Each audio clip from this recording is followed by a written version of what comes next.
Hello friends, ನಾನು Rajalakshmi. ಯುಕ್ತಾಹಾರ YouTube ಚಾನಲ್ಗೆ ನಿಮಗೆಲ್ಲ ಸ್ವಾಗತ.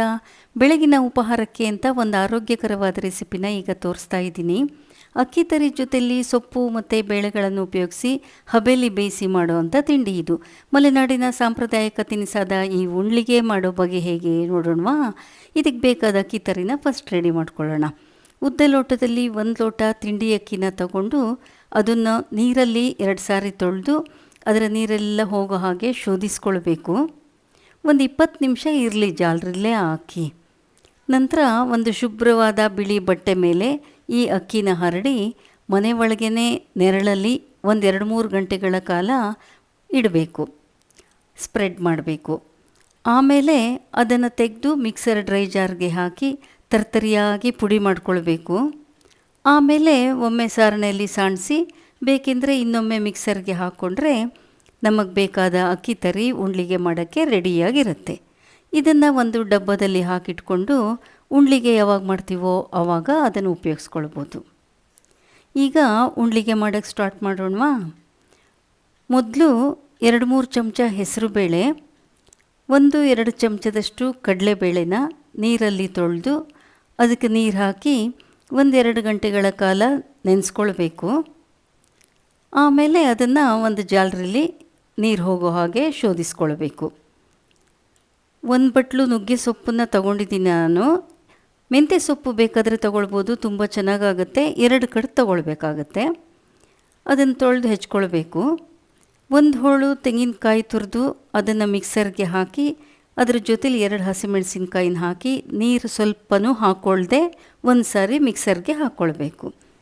ಈಗ ಒಗ್ಗರಣೆಗೆ ಹೆಚ್ಚಿಟ್ಟಿರ್ತೀವಲ್ವ ಸೊಪ್ಪು, ಅದು ಮತ್ತು ಸಣ್ಣಗೆ ಹೆಚ್ಚಿದ 1 ಇಂಚು ಶುಂಠಿ, ಹೆಚ್ಚಿದ ಕರಿಬೇವಿನ ಸೊಪ್ಪು, ಆಮೇಲೆ ನೆನೆಸಿ ಶೋಧಿಸ್ಕೊಂಡ ಹೆಸರುಬೇಳೆ ಮತ್ತು ಕಡಲೆಬೇಳೆ, ಹಾಗೆ ರುಬ್ಬಿಟ್ಕೊಂಡ ತೆಂಗಿನ ತುರಿ ಮತ್ತು ಹಸಿಮೆಣಸು, ಇಷ್ಟು ಒಗ್ಗರಣೆ ಬೇಕು.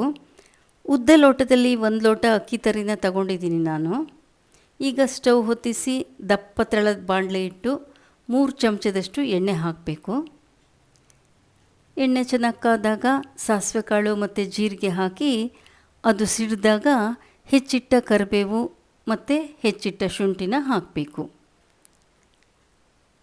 ನಂತರ ಹೆಚ್ಚಿಟ್ಟ ಸೊಪ್ಪು ಹಾಕಿ 1-2 ನಿಮಿಷ ಫ್ರೈ ಮಾಡಬೇಕು. ಅದೇ ಮೆಂತ್ಯ ಸೊಪ್ಪಾದ್ರೂ ತುಂಬಾ ಚೆನ್ನಾಗಾಗುತ್ತೆ.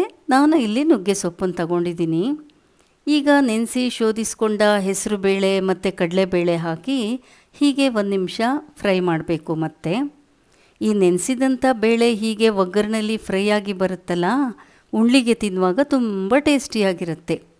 ಸ್ಟವ್ ಉರಿನ ಸ್ವಲ್ಪ ಕಡಿಮೆ ಮಾಡಿಕೊಂಡು ರುಬ್ಬಿದ ಮಿಶ್ರಣನ ಹಾಕಬೇಕು. ಎಲ್ಲ ಮಿಕ್ಸ್ ಆಗೋ ಹಾಗೆ ಹೀಗೆ ಕೈ ಮಗ್ಚಿ ರುಚಿಗೆ ತಕ್ಕಷ್ಟು ಉಪ್ಪು ಹಾಕಬೇಕು. ಇದನ್ನು ನೀವು ಮನೇಲಿ ಒಮ್ಮೆ ಮಾಡಿ ನೋಡಿ ಹೇಗೆ ಬಂತು ಅಂತ ಕಾಮೆಂಟ್ ಸೆಕ್ಷನಲ್ಲಿ ಹೇಳಿ. ಯಾವ ಲೋಟದಲ್ಲೇ ಅಕ್ಕಿ ತರಿ ತಗೊಳ್ತೀವೋ ಅದೇ ಲೋಟದಲ್ಲಿ ಕರೆಕ್ಟಾಗಿ 3 ಲೋಟ ನೀರು ಹಾಕಬೇಕಾಗತ್ತೆ. ನೀರು ಹಾಕಿದ ನಂತರ ಸ್ಟವ್ ಉರಿನ ಸ್ವಲ್ಪ ಜಾಸ್ತಿ ಮಾಡಬೇಕು, ನೀರು ಕುದಿಬೇಕಲ್ಲ. ಈಗ ನೀರು ಕುದೀತಾ ಇದೆ ಚೆನ್ನಾಗಿ. ಅಳ್ದಿಟ್ಟ 1 ಲೋಟ ಅಕ್ಕಿ ತರಿನ ಸ್ವಲ್ಪ ಸ್ವಲ್ಪನೇ ಹಾಕಿ ಗಂಟಾಗದಿದ್ದ ಹಾಗೆ ಕೈ ಮಗ್ಚಬೇಕು. ಪ್ರಾರಂಭದಲ್ಲಿ ಆಗಾಗ ಕೈ ಮಗ್ಚಿದ್ರೆ ಸಾಕಾಗುತ್ತೆ. ಸ್ವಲ್ಪ ಗಟ್ಟಿ ಆಗ್ತಾ ಇರುವಾಗ ಬಿಡದೆ ಕೈ ಮಗ್ಚಬೇಕು ಅಷ್ಟೇ. ಈ ಉಣ್ಳಿಗೆನ ಬಿಸಿ ಬಿಸಿಯಾಗಿಯೇ ತಿನ್ನಬೇಕಂತ ಏನೂ ಇಲ್ಲ, ತಣ್ಣಗಾದ್ಮೇಲೆ ಕೂಡ ತುಂಬಾ ರುಚಿಯಾಗಿರುತ್ತೆ. ಹಾಗಾಗಿ ಲಂಚ್ ಬಾಕ್ಸಿಗೆ ತಗೊಂಡು ಹೋಗೋರಿಗೆ ತುಂಬ ಸೂಕ್ತ ಅಂತ ಅನಿಸುತ್ತೆ. ಸುಮಾರು 5-6 ನಿಮಿಷಕ್ಕೆ ಈ ಮಿಶ್ರಣ ಗಟ್ಟಿಯಾಗುತ್ತೆ. ಕೈಯನ್ನು ನೀರಲ್ಲದ್ದಿ ಈ ಮಿಶ್ರಣನ ಮುಟ್ಟು ನೋಡಿದರೆ ಮಿಶ್ರಣ ಕೈಗೇನೂ ಅಂಟಿಲ್ಲ ಅಂತ ಅನಿಸಿದರೆ ಮಿಶ್ರಣ ಬೆಂದಿದೆ ಅಂತ ಅರ್ಥ. ಇದು ಇವಾಗ ಚೆನ್ನಾಗಿ ಬೆಂದಿದೆ. ಇದನ್ನೀಗ ಅಗಲವಾದ ಪಾತ್ರೆಗೆ ಹಾಕಿ ಒಂದು 5 ನಿಮಿಷ ಆರೋಕ್ಕೆ ಬಿಡಬೇಕು. ಅದು ಆರಿದಾಗ ಸ್ವಲ್ಪ ಸ್ವಲ್ಪನೇ ಮಿಶ್ರಣ ತಗೊಂಡು ಹೀಗೆ ಉಂಡೆ ಮಾಡಿ ನಂತರ ಅದನ್ನು ಸ್ವಲ್ಪ ಉದ್ದ ಶೇಪಲ್ಲಿ ಮಾಡಿ ಒಂದು ಬಟ್ಲಿಗೆ ಹಾಕಿ ಇಡಬೇಕು. ಈಗ ಮತ್ತೆ ಸ್ಟವ್ ಹೊತ್ತಿಸಿ ಕುಕ್ಕರ್ ಇಟ್ಟು ತೆಳಕ್ಕೆ ನೀರು ಹಾಕಿ ಈ ಉಂಡೆ ಇರೋ ಬಟ್ಲನ್ನು ಕುಕ್ಕರ್ ಒಳಗಡೆಗೆ ಇಡಬೇಕು. ನಂತರ ಮುಚ್ಚಳ ಮುಚ್ಚಿ 1 ಲೋಟನ ಮುಚ್ಚಬೇಕು, ವೆಯ್ಟ್ ಬೇಡ. ಇಡ್ಲಿಯಂತೆ ಸುಮಾರು 10 ನಿಮಿಷ ಬೇಯಿಸಬೇಕು. 10 ನಿಮಿಷಗಳ ನಂತರ ಕುಕ್ಕರ್ ಮುಚ್ಚಳ ತೆಗೆದು 1-2 ನಿಮಿಷ ಹಾಗೆ ಆರೋಕ್ಕೆ ಬಿಟ್ಟರೆ ರುಚಿಕರವಾದ ಆರೋಗ್ಯಕರವಾದ ಉಂಡ್ಲಿಗೆ ತಯಾರಾಗಿರುತ್ತೆ. ಕಾಯಿ ಚಟ್ನಿ ಜೊತೆ ತಿನ್ನೋಕ್ಕೆ ತುಂಬ ಚೆನ್ನಾಗಿರುತ್ತೆ. ಇಷ್ಟು ಅಳತೆಯಲ್ಲಿ ಒಟ್ಟು 3 ಜನಿಗೆ ಸರ್ವ್ ಮಾಡೋಷ್ಟು ತಯಾರಾಗಿದೆ. ನನ್ನ ಚಾನಲಿಗೆ ಸಬ್ಸ್ಕ್ರೈಬ್ ಆಗಿಲ್ಲ ಅಂದರೆ ಸಬ್ಸ್ಕ್ರೈಬ್ ಮಾಡ್ಕೊಳ್ಳಿ.